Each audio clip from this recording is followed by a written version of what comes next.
বিহারের পর এবার পশ্চিমবঙ্গ এসআইআর অর্থাৎ স্পেশাল ইন্টেন্সিভ রিভিশন নিয়ে গুরুত্বপূর্ণ নোটিফিকেশন আসতে চলেছে আগস্ট মাসেই।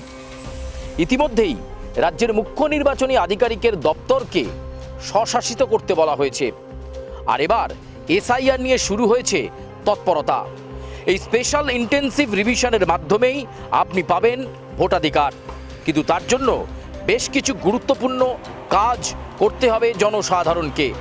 এনুমারেশন ফর্ম ভরতে হবে, যেখানে তার সাথে ডকুমেন্ট বা নথি জমা করতে হবে। Aadhaar card, voter card, ration card নয়, আপনাকে জমা দিতে হবে বার্থ সার্টিফিকেট অথবা পাসপোর্ট অথবা জমি বাড়ির শংসাপত্র। দেখুন, এটাও ঘটনা যে আধার কার্ড যেভাবে তৈরি হচ্ছে তাতে অনেক নন সিটিজেন এর মধ্যে ঢুকে যাচ্ছেন। এটা কিন্তু আমরা এতে পাচ্ছি। আধার কার্ডে কিন্তু লেখা যাচ্ছে এটা কিন্তু সিটিজেনশিপের প্রমাণ নয়, এটা কিন্তু আধার কার্ডে লেখা আছে। আধার কার্ডে লেখা আছে যে এটা সিটিজেনশিপের প্রমাণ নয়।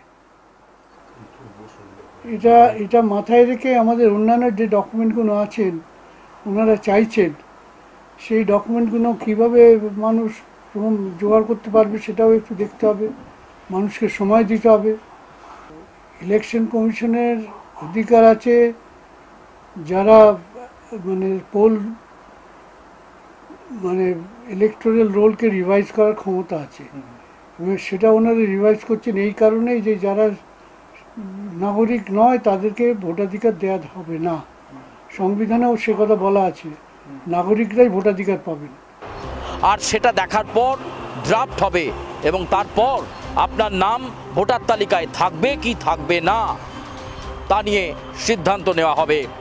তাই স্পেশাল ইন্টেন্সিভ রিভিশন নিয়ে ইতিমধ্যেই রাজনৈতিক মহলেও জল্পনা তুঙ্গে।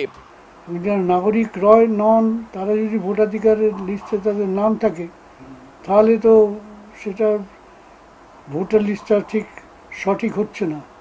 সেই দিক থেকে তাদের ক্ষমতা আছে, কিন্তু মানুষকে একটু সময় তো দিতে হবে কাগজ ডকুমেন্ট বার করার। যেমন ধরুন প্রমাণ জন্ম প্রমাণপত্র, বার্থ সার্টিফিকেট অনেকেরই নেই। যে কোনো জায়গায় একটা সংকট তৈরি করতে পারে। পশ্চিমবঙ্গের নির্বাচনের তো বেশি দেরি নেই, 1 বছরও বোধহয় নেই। তৃণমূল কংগ্রেস ইতিমধ্যেই রাজ্যসভায় আলোচনা চেয়েছে এই বিষয়টি নিয়ে। এসআইআর নিয়ে আরও পরিষ্কার করা হোক জনসাধারণকে, সেই বার্তাও দেওয়া হয়েছে বিভিন্ন রাজনৈতিক দলের তরফে। বিহারের পর এবার পশ্চিমবঙ্গে ঠিক কী হতে চলেছে? কমিশন সূত্রে জানা যাচ্ছে খুব দ্রুত আগস্ট মাসেই এই এসআইআর এর নোটিফিকেশন জারি করার পর একটা একটা করে পদক্ষেপ শুরু হয়ে যাবে। এবং সুপ্রিম কোর্ট যতদূর আমি পড়েছি কাগজে, আধার কার্ডকে প্রামাণ্য কাগজ হিসেবে দাখিল করতে বলেছে।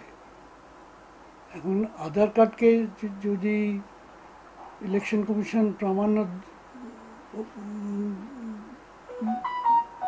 ডকুমেন্ট হিসেবে ধরতে না চান তাহলে কিন্তু সুপ্রিম কোর্ট কাছ থেকে সেটার একটা ক্লিয়ারিফিকেশন দরকার। সুপ্রিম কোর্ট যতদূর আমি জানি সেটাকে প্রামাণ্য একটা ডকুমেন্ট হিসেবে গ্রহণ করতে বলছেন।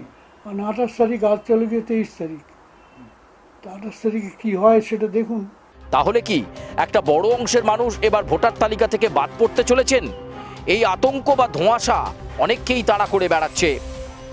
কেন আধার কার্ড বা ভোটার কার্ড বা রেশন কার্ড গ্রহণযোগ্য নয় এক্ষেত্রে, তা নিয়েও প্রশ্ন উঠতে শুরু করেছে।